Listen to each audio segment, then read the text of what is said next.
Eh bien salut tout le monde les amis, j'espère que vous allez bien, j'espère que vous êtes en forme. Aujourd'hui je reviens avec un format que j'adore faire et je sais que vous l'appréciez. Aujourd'hui, nouvelle vidéo news, vous allez tout savoir de l'actualité de la Formule 1. On va revenir très longuement d'ailleurs dans cette vidéo news sur un pilote en particulier. Je parle de Lewis Hamilton qui a connu l'un des week-ends les plus difficiles de sa carrière. Enfin du moins je pense le plus difficile depuis l'ère hybride. On va revenir dessus puisque pas mal de personnes, beaucoup de personnes même, ont donné leur avis concernant le pilote britannique. Et il y aura bien évidemment d'autres news sur lesquelles je veux absolument votre avis dans les commentaires. Donc on perd pas plus de temps, n'oubliez surtout pas le petit like et on s'abonne si ce n'est pas déjà fait. Et c'est parti les amis pour la première news. Alors on va commencer avec du léger puisqu'on va parler de Andretti. Alors pour ceux qui ont vu mes anciennes vidéos news, je pense que vous êtes déjà au courant. Mais avant c'était vraiment des rumeurs. Alors je réexplique quand même pour les nouveaux qui ne connaîtraient pas ce dossier. En fait Andretti c'est une écurie marque américaine, tout simplement, notamment connue dans le domaine de l'IndyCar aux États-Unis, qui est même extrêmement connue. Ils veulent tout simplement s'implanter en Formule 1 pour être, ou du moins devenir, la 11e écurie en Formule 1 d'ici 2024. Donc voilà, c'est un projet qui est quand même assez grand, on va pas se le cacher. Et là où il pouvait y avoir des rumeurs il y a quelques semaines de cela, là où j'ai commencé tout simplement à vous en parler, et bien là on a de l'officiel, puisque Andretti discute officiellement avec le groupe Renault. Vous allez me demander pourquoi, puisqu'ils veulent que Renault devienne leur motoriste dès leur arrivée en Formule 1 d'ici 2024. Donc là où avant c'était des rumeurs, aujourd'hui c'est officiel, Andretti prennent les devants, tout simplement. Deuxième news maintenant, alors on va parler de la réunion qu'il y a eu cette semaine du côté de la commission de la F1, la réunion de commission de la F1, c'est en gros, c'est là où ils prennent, on va dire entre guillemets, les décisions concernant l'avenir, notamment 2026. Voilà, je rappelle qu'en 2026, il va y avoir encore un autre changement de réglementation. D'ailleurs, dites-moi dans les commentaires, les amis, si vous voulez une vidéo spéciale sur ce règlement de 2026. Je sais que c'est un petit peu tôt, mais pourquoi pas, voilà, ça pourrait intéresser certaines personnes. En tout cas, pendant cette réunion, ils ont quand même beaucoup parlé des courses sprint, les courses sprint qui font un petit débat, tout simplement, voilà, des personnes aiment, d'autres n'aiment pas. Dites-moi hein, si vous aimez dans les commentaires, ça m'intéresse énormément parce que, en fait, là, ce qu'ils veulent essayer de faire et ce qu'ils ont entrepris de faire pendant cette réunion, c'est que là, vous le savez déjà, on est en 2022, il y aura 3 courses sprint cette année. D'ailleurs, du côté d'Imola, la semaine dernière, on a eu une course sprint. Et bien, d'ici 2023, ils veulent augmenter ce nombre de courses sprint. Ils vont passer de 3 à 6, voilà, ils vont doubler le nombre de courses sprint. Alors, moi, personnellement, je suis voilà, honnêtement ça me dérange pas les courses sprint et même avoir un peu de spectacle le samedi, pourquoi pas, tout en gardant le style de qualif qui est pour moi historique et traditionnel et qu'on doit garder en F1. Ça ne me dérange pas plus que ça. Moi, ce qui me dérangeait, notamment en 2021, c'était le système de points. Là, pour le coup, il a été changé. Il pourra encore être changé d'ici 2023. Donc, envie de dire, pourquoi pas. Donnez-moi votre avis dans les commentaires. Est-ce que 6 courses sprint, ça vous convient ou est-ce que c'est beaucoup trop ? Troisième news, et encore une assez rapide puisque c'est quelque chose d'autre qui a été validé pendant la réunion de commission. À partir de 2023, et c'est désormais officiel, l'utilisation des caméras de casque sera obligatoire pour tous les pilotes, et je dis bien pour tous les pilotes, parce que là où en 2022, en ce moment même, on peut voir cette caméra intervenir, mais seulement que pour certains pilotes, généralement par exemple qui prennent le casque de Lando Norris, on va voir du Lando Norris à peu près pendant tout le week-end. Et bien là, c'est désormais officiel, tous les pilotes auront une caméra dans le casque. Donc honnêtement, moi j'adore cette caméra, donc ça ne me dérange pas du tout. Dites-moi votre avis dans les commentaires, est-ce que vous êtes pour ou contre? Moi personnellement, je pense pas que ça change grand chose et même c'est beau pour le spectacle. Alors les amis, on passe maintenant à la prochaine news et elle va être un petit peu plus longue que les autres puisqu'on va parler de Lewis Hamilton. Alors il y a deux choses que je veux absolument aborder dans cette news. Alors déjà le pourquoi, on va essayer de voir le problème qui a coûté en gros une telle performance à Lewis Hamilton, parce que pour ceux qui ne savent pas, Lewis Hamilton a connu l'un des pires week-ends de sa carrière, et enfin je pense même le pire week-end de sa carrière depuis l'ère hybride. Il a terminé à la 13e position, il devait terminer 14e mais Ocon a reçu une pénalité, enfin bref, en tout cas un week-end catastrophique avec une image forte, celle de Max Verstappen, son principal rival de l'année dernière qui le dépasse, qui lui prend un tour. Donc une course très difficile pour le pilote britannique. Alors on va revenir sur peut-être la cause de ce problème. J'ai pu voir et surtout constater une citation de George Russell qui n'est pas forcément négligeable. Et dans une seconde partie, on va parler des critiques puisque beaucoup de personnes ont voulu prendre la parole, soit pour tout simplement essayer d'aider Lewis Hamilton ou soit pour encore plus le descendre. Alors déjà, la première chose qu'on va voir, quelle est la cause du problème? Pourquoi Lewis Hamilton a terminé à la 13e position alors que George Russell a terminé quant à lui presque aux portes du podium? Simplement, il a terminé à la 4e position. Alors les amis, pour essayer de trouver la cause du problème de Lewis Hamilton, on va déjà revenir sur leurs propos. On va revenir sur les propos de Lewis Hamilton et ceux de George Russell. Alors Lewis Hamilton, il a lui-même cité, c'est pas idéal, mais c'est la course, une journée difficile, je serai à l'usine demain, je vais essayer de rester positif. Donc voilà, on peut largement sentir la déception du pilote britannique dans ses propos, malheureusement pour lui.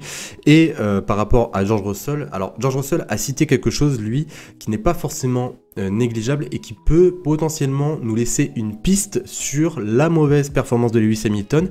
Alors George Russell a lui-même dit « Je suis vraiment heureux de finir P4 ». On avait les réglages pluie alors qu'on était en slick. Alors, de mon point de vue, hein, de mon expérience sur par exemple F1 2021, quand tu mets des réglages pluie sur une voiture qui est censée être en slick, c'est pas la même caisse, enfin je pense, hein, voilà, je suis pas expert, je suis pas monté dans une Formule 1, mais c'est pas forcément la même voiture. Alors attention, parce que j'en vois venir certains qui sont anti-Lewis, bon bref, moi je n'ai pas de parti, hein, voilà, si je me permets de vous faire des vidéos, c'est que je n'ai pas de favori, voilà, il n'y a pas un pilote que j'aime plus que l'autre, mais je vous vois venir, je ne dis pas tout ça pour défendre Lewis Hamilton, c'est juste que c'est très rare de voir Lewis Hamilton dans une position telle que 13e, donc voilà, je le dis, c'est rare, donc il faut à un moment donné trouver potentiellement une solution à cela. Donc là, dans les propos de George Russell, ça pourrait être la cause du problème de Lewis Hamilton, mais on n'est jamais sûr de rien. Donc voilà, je vous le dis, c'est un titre informatif, donc voilà, prenez ça comme vous voulez, vous pouvez vous dire que c'est la cause du problème, comme d'autres peuvent se dire que ce n'est pas du tout la cause du problème, c'est juste que Lewis Hamilton s'est complètement loupé. En tout cas les amis, on va directement passer aux nombreuses personnes qui ont voulu parler de Lewis Hamilton. Et on va commencer les amis avec les propos de Nico Rosberg, ancien coéquipier de Lewis Hamilton et champion du monde 2016. Alors juste avant qu'on commence, n'hésitez surtout pas à me donner votre avis, hein, voilà, dans les commentaires par rapport aux plusieurs personnes que je vais citer dès à présent. Alors déjà, Nico Rosberg, il n'a pas forcément été tendre avec son coéquipier. Il a lui-même cité « Mercedes prend le blâme en essayant de soutenir Lewis mentalement, en l'encourageant, en lui disant que ce mauvais résultat n'est pas de sa faute et que seule l'équipe est responsable. C'est une attitude très intelligente, mais ce n'est pas tout à fait vrai. N'oublions pas que George Russell a terminé 4e à Imola avec la même voiture. Lewis a donc une grande part de responsabilité dans ce mauvais résultat. George Russell a en revanche signé un week-end brillant. Il n'y a donc pas que la Mercedes W13 à incriminer. » Donc voilà les propos de Nico Rosberg. Vous me dites dans les commentaires, est-ce que vous êtes d'accord, est-ce que vous n'êtes pas d'accord? Pour lui, en gros, Lewis Hamilton a une grande part de responsabilité dans ce mauvais résultat. Alors on va directement passer aux propos de Ralf Schumacher, l'oncle de Mick Schumacher et le frère de Michael Schumacher pour ceux qui vivent dans une grotte. Alors il a lui-même cité, il doit se demander pourquoi Russell est plus rapide que lui.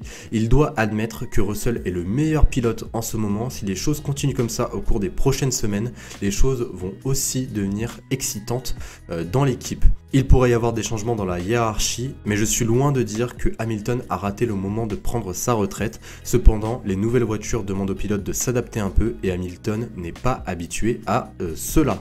Donc voici les propos du pilote allemand. Et on continue avec les propos de Toto Wolff. Nous ne produisons pas une voiture assez bonne ou digne d'un champion du monde comme Lewis, donc nous devons regarder pour Miami, faire un pas en avant dans notre compréhension et apporter du développement à la voiture pour résoudre nos problèmes. Donc voici les propos du directeur d'équipe Mercedes. Donc voilà, les Toto Wolff qui reste quand même assez optimiste concernant les prochaines semaines. Il faut des améliorations pour cette W13. Alors on va maintenant chez Red Bull puisque le conseiller Red Bull Helmut Marko a aussi parlé de Lewis Hamilton et il n'a pas forcément encouragé le pilote britannique. Il a lui-même cité « Il s'est fait prendre un tour par Max. Je ne pensais pas voir cela cette année après ce qui s'est passé en 2021. Quand on voit la performance de George avec la même voiture depuis le début de saison, on se pose des questions.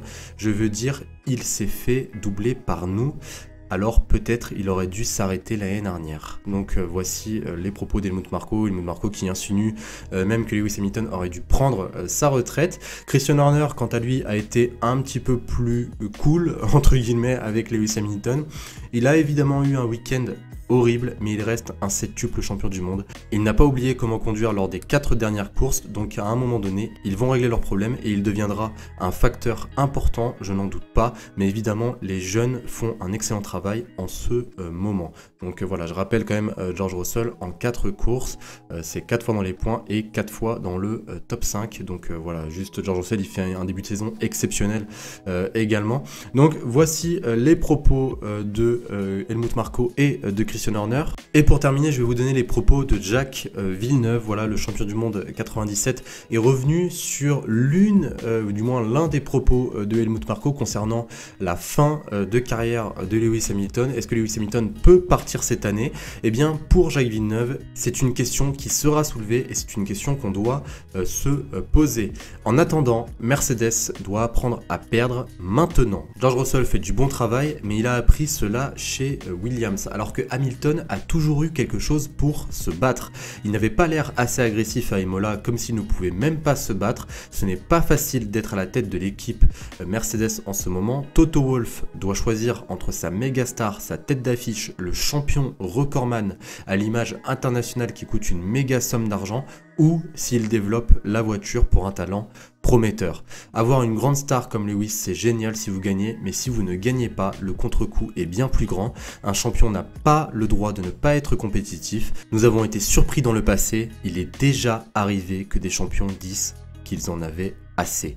Donc les amis, voici tous les propos que j'ai pu vous réunir. Vous me dites dans les commentaires si vous êtes d'accord, si vous n'êtes pas d'accord. En tout cas, moi, de mon avis personnel, je suis d'accord sur certaines choses.